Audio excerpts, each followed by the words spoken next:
This book is definitely not Shady Hollow.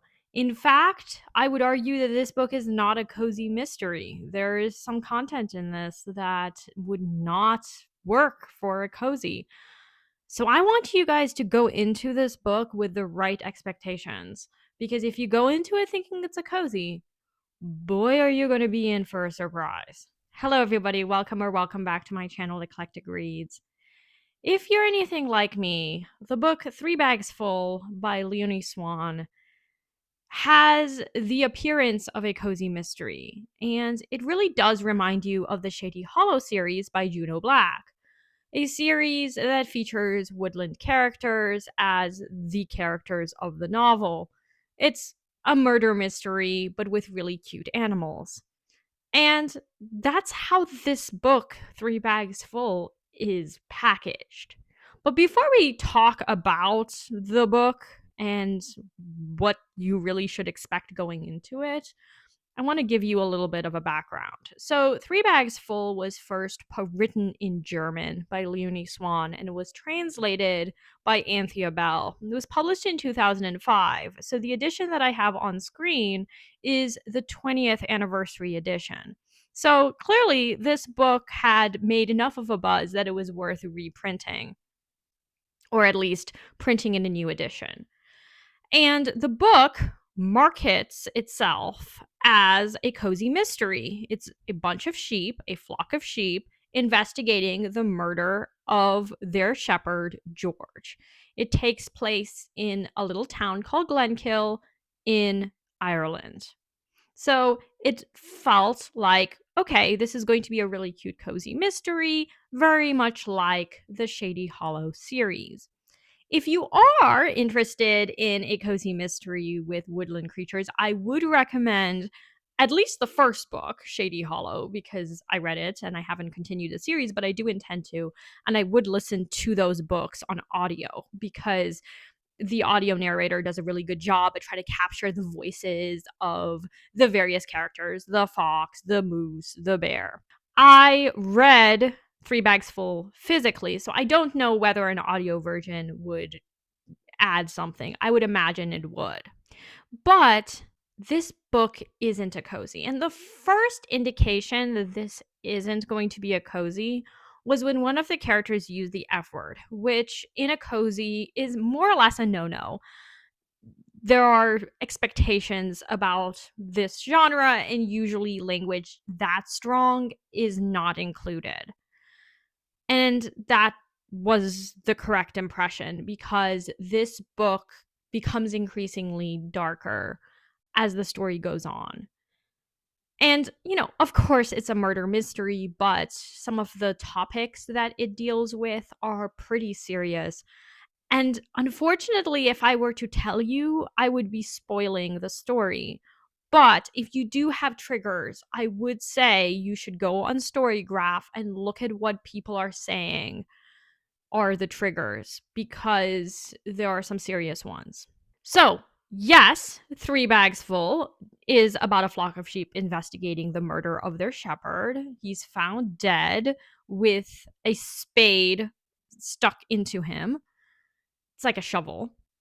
But then they come to discover that he was poisoned and it was just made to appear as if he was killed with a spade. But if you're expecting a nice reveal, you're going to be disappointed because I will say, along with everybody else on Goodreads, that the reveal is very disappointing. It is not at all what you would expect. And it's not really about who did it. I mean, you do get that, but it's more about the process of investigating from the perspective of sheep. This book is actually very philosophical. The sheep themselves only know as much as they themselves would know as sheep, but also what George has taught them through the novels that he's read to them. So there are the Pamela novels, which are romances. He has read those to them. And he also read most of A Murder Mystery to them, but he abandoned it. And so whenever they are spying on the humans, they interpret what they see through the lens of their very limited worldview and experience. A great example of this is the sheep Othello. Othello has a very tragic background. He actually was at a zoo and then at a circus, and so he was abused in these spaces. So when he walks into a church, he sees the altar and thinks that it's a podium, and then he sees a crucifix, and he thinks that the man on the cross, Jesus, was a victim of a knife throwing because, of course, he has witnessed knife throwings when he was a part of the circus. Now, readers will say this book is quite irreverent in the way that it approaches religion, and I can see that to a certain extent, but I think that what this book does is show how hard it is for the sheep to really understand the human world because they have their own mythology, and we see a little bit of that in the italicized portions of the novel, which can be really hard to understand. I was like, whoa, this is super trippy. Like, they have their own kind of religion. Another example of them really misunderstanding humans is they call the priest God because the priest is always talking about the house of God, and they don't see God, but they do see the priest. So they call the priest God, and you only really learn his name at the end of the story. It's really about that. And there's so many funny moments where the sheep like misunderstand what the humans are doing, and they think that one thing is going on when in fact something else is happening. Once George dies, they get a new shepherd named Gabriel, and he has his own flock of sheep. George's sheep try to speak to Gabe's sheep, and they come to learn stuff about this other flock. So it's really about the process, and it's about the process of investigating when you have a very limited worldview. And I think a big theme in this novel, which makes it perhaps more interesting than a typical murder mystery, is how hard it is to really understand others. You know, no matter how much we try, no matter how much we investigate, we never really understand the people that we encounter, even other sheep. There's also the theme of being other, for being on the outside. George was never really a part of the community in the way that others are, and that comes up as a major theme of this novel.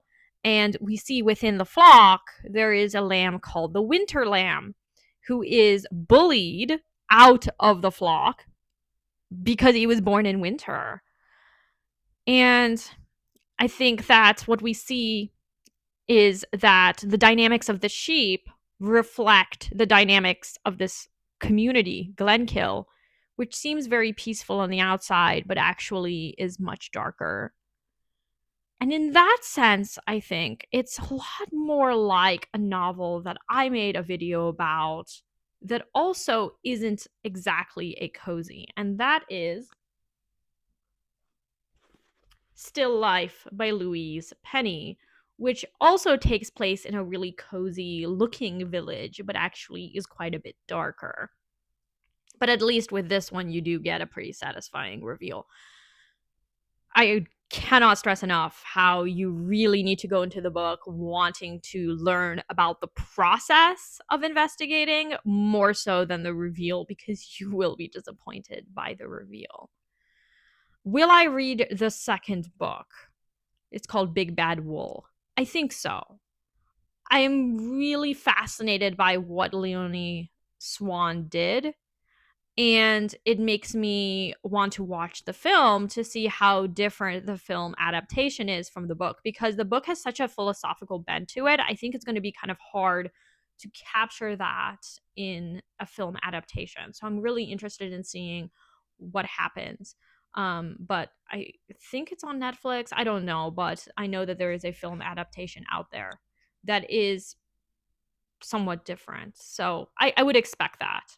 I gave this book 3 stars. There were definitely parts that dragged where I was like, okay, get on with it. Sometimes the interactions with the sheep just kept going on, and I was like, okay, can we go back to the mystery itself and investigating what's happening there? So I have such mixed feelings about it that it makes me intrigued to read the second book and see, if it's along the same lines as the first book or whether it's doing something different. So, yeah, I just wanted to come on here to give you a little bit of a warning about Three Bags Full. It is definitely the marketing that I think is the problem. It's packaged as a cozy mystery when in fact it really is not. And while it is a mystery, I think it's much more philosophical and less of like a traditional mystery with a satisfying conclusion. Let me know if you've read Three Bags Full and what your thoughts were. Don't spoil the ending, but I am curious, just in general, whether you were also disappointed by the ending and just generally how you rated this book. Thank you, everybody, for watching, and I will talk to you later. Bye now.